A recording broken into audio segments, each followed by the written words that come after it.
Hello friends, मैं आपके साथ दोबारा से एक बार यूट्यूब के माध्यम से जुड़ रहा हूं।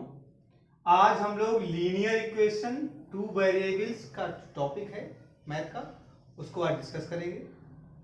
टॉपिक को डिस्कस करने से पहले आप चैनल को सब्सक्राइब कर लीजिए, बेल आइकन का बटन जरूर दबा दीजिएगा, जिससे आगे आने वाले वीडियोज में आपको उसकी नोटिफिकेशन पहले से मिल सके। हम लोग जो टॉपिक पढ़ रहे हैं लीनियर इक्वेशन टू वेरिएबल, ये बोर्ड एग्जाम्स 9th और 10th दोनों में आता है, तो इसको दोनों को बहुत ही अच्छे से डिस्कस कर लेना है। पहले एक वर्ड आया लीनियर इक्वेशन इन टू वेरिएबल। लीनियर मतलब होता है बेटा वन पावर की जो इक्वेशंस होती हैं उसको लीनियर बोलते हैं, just like x and y and z and a and b. In these of the elements have only one power, that's called linear. And two variable are equation in which two variable, that's x, y, a, b, etc. यदि हम लोग क्या करते हैं तो हम लोग इस वास्तव में हम लोग बात करें तो लीनियर इक्वेशन का स्टैंडर्ड फॉर्म होता है ax plus by plus c equal to 0। इसे कभी कभी a और b को कैपिटल लिख दिया जाता है, क्योंकि कभी कभी इक्वेशंस में भी क्या होता है a और b यूज कर लेता है।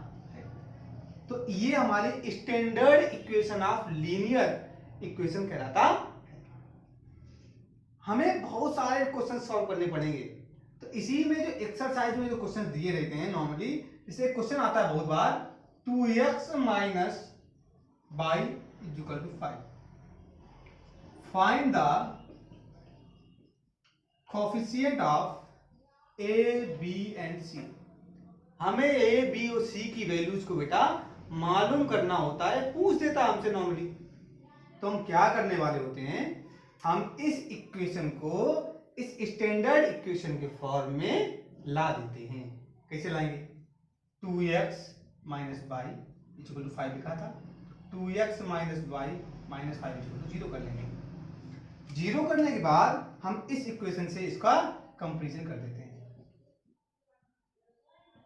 तब आपको मिलेगा x से x खत्म हुआ, आपको a बराबर आपका है 2, y से y हो गया तो b बराबर आपका माइनस का कुछ नहीं तो क्या हुआ -1 और c इक्वल टू माइनस का 5। इस प्रकार के आपको क्वेश्चंस मिल जाते हैं।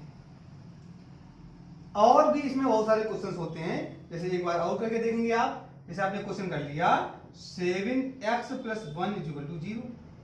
आप जब इस इक्वेशन से इससे कंपैरिजन करने के लिए आएंगे बेटा, तो आप देखेंगे ax plus by plus c equal to 0। तो a बराबर तो आपको 7 मिल जाएगा, लेकिन b बराबर कुछ मिलेगा ही नहीं, तो आप b इक्वल टू लिखेंगे 0। क्या लिख देंगे बेटा, 0 लिख देंगे। एंड c बराबर आपका आ जाएगा 1। आप इस पर टॉपिक को अच्छे से डिस्कस कर लीजिए, फिर हम लोग नेक्स्ट टॉपिक के बारे में बात करने वाले हैं।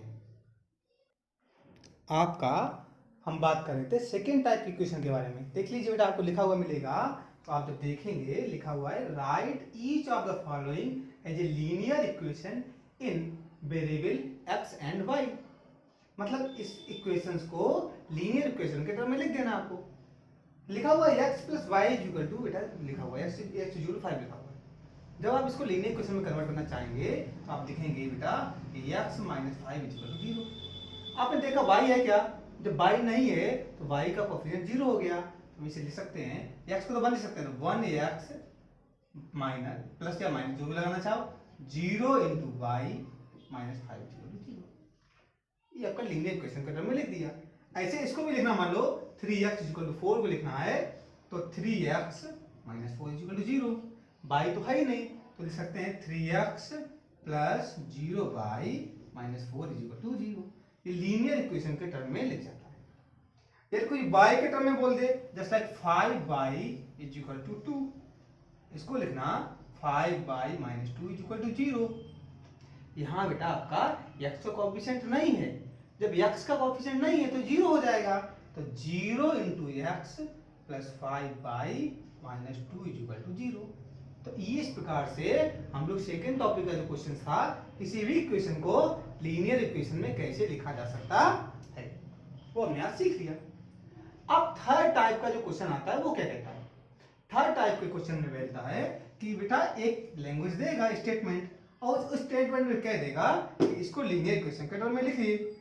तो उसको स्टेटमेंट देखिए कैसे देता है, वो भी हम आपको लिख के दिखाते हैं। देखिए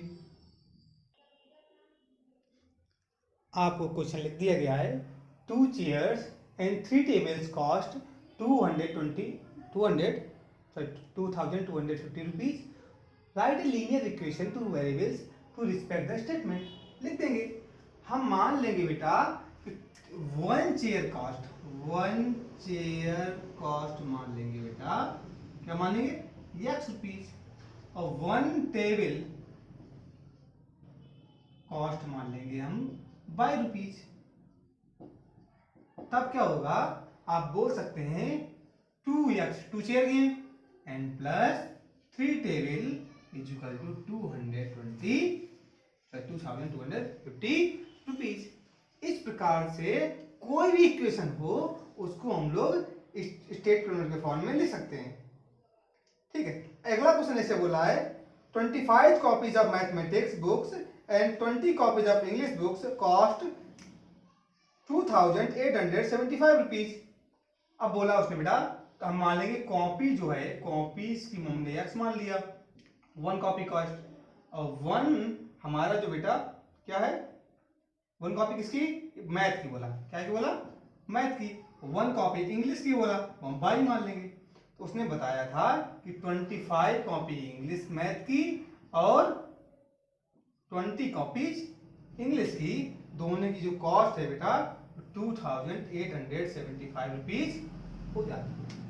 इस प्रकार से आप कोई भी जो इक्वेशन दी है उसको लीनियर इक्वेशन के फॉर्म में लिख सकते हैं।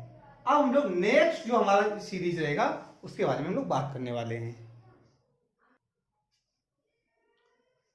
थर्ड टाइप का जो क्वेश्चन बेटा दिया रहता है आपके, वो आपको मालूम हो जाएगा यहाँ पे कि हमसे कह देगा कभी कभी कि इक्वेशन दी है, क्या इसकी सॉल्यूशन है या नहीं है। मतलब लीनियर इक्वेशन में सॉल्यूशन का पता लगाने के लिए हमसे बोल देता है चेक द सॉल्यूशन, इसमें बताना है। आप इसके लिए एक तरीका बता दें आपको कि 2 वैल्यू दी रहती है, एक्स की होती है, वाई की होती है। पहली एक्स की होती है, दूसरी वाई की होती है। उसमें आप करते क्या बेटा कि आप सबसे पहले उसमें उसकी वैल्यू एक वैल्यू पुट कर देते हैं। तो 3x + 4y = 20। यदि आप वैल्यू पुट करिए, सॉल्व होने पे ये दूसरी वैल्यू आ जाती है तो उसका सॉल्यूशन है, अदरवाइज सॉल्यूशन नहीं है। तो x की वैल्यू 3 की वैल्यू 0 डाल दिया, 4y = 20, ये तो 0 हो गया, 4y = 20, y = बेटा 5 आ गया। हाँ, पहला वाला ही आंसर इसका सही हो गया बेटा। और भी हम लोग सॉल्व कर सकते हैं, हम लोग सारी वैल्यू पुट करते रहेंगे और हमारे आंसर आते रहेंगे। इस प्रकार से हम लोग क्या कर सकते हैं बेटा, किसी भी इक्वेशन में सॉल्यूशन को चेक कर सकते हैं कि जो हमारे सॉल्यूशन है या नहीं है। कोई एक वैल्यू, इसमें वैल्यू 22 डालेंगे, 5 या 15 हो जाएगा, इधर आएगा 5 बचेगा, सॉल्यूशन नहीं हुआ बेटा। ऐसे हम लोग इसमें क्या करेंगे, इस बार रखेंगे, 4 से 12 हुआ, 12 घट जाएंगे, 8 बचेगा, सॉल्यूशन हो जाएगा। तो इस प्रकार से बेटा हम सारी वैल्यू पुट करते रहेंगे और चेक कर लेंगे सॉल्यूशन है या नहीं। इसी में बेटा आपका एक टाइप का और क्वेश्चन हो जाता है कि वैल्यूज फाइंड करने वाला। कैसा क्वेश्चन बेटा, वैल्यू फाइंड करने वाला। कह रहा find the value of m, solution is 1,1। Solution तो दे दिया उसने 1,1, लेकिन इक्वेशन दी बेटा जैसे 7x + y = 10, सॉरी ये गलत हो गया, 6x + y = m, ये दी है। सॉल्यूशन दे दिया है x 1,1, मतलब x की वैल्यू 1 है और y की वैल्यू कितनी बेटा 1 है, तो आपको m की वैल्यू पूछी है, तो 6 × 1 + 1 = m, 6 + 1 = m, m = आपका कितना आ गया बेटा 7 आ गया। ऐसे और कर सकते हैं हम लोग, दिया हुआ है 3x बेटा - 2y = m, तो हमें मालूम होना चाहिए x = 1 दिया है, y = 1 दिया है, वैल्यू पुट कर लेंगे, 3 × 1 - 2 × 1, 3 - 2 = m, तो m = हमारा कितना आ गया बेटा 1 आ गया। इस प्रकार से हम लोग किसी भी कोई इक्वेशन दी हो उसमें m की वैल्यू पूछ देता है तो हम निकाल सकते हैं। एक लास्ट टाइप का क्वेश्चन होता है, वो आपको हम नेक्स्ट वीडियो में पढ़ाने वाले हैं। Thank you and have a nice day.